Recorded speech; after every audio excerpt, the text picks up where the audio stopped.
This video will look at the classification of property under Roman law.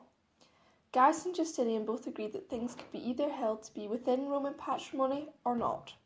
Gaius saw the distinction as being between things subject to human law or divine law. Justinian agreed but elaborated further by stating that certain things were subject to natural law.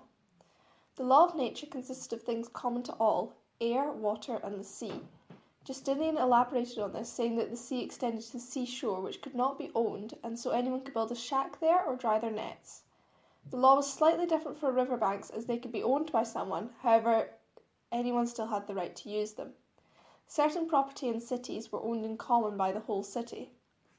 The two jurors reached a common consensus on divine law. Things that were subject to this law could not be owned by anyone. These things fell into three categories. A place can be made religious by interring a dead body there. Sacred things were those consecrated by the gods and could only become sacred by statute or decree of Senate. Sacrosanct things were walls and gates which were so integral that they were subject to divine law and thus owned by no one. Property subject to human law was subject to two types of classification. Property could be corporeal or incorporeal and could either be res mancipi or res nec mancipi. Corporeal property is tangible. It has a physical shape. Incorporeal property has no physical shape. It consists of rights and obligations, for example, the right to use land, or obligations arising from contracts.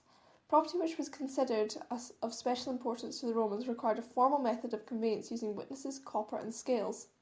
This property was called res mancipi and consisted primarily of corporeal items such as cattle, land, and slaves, with the exception of servitudes.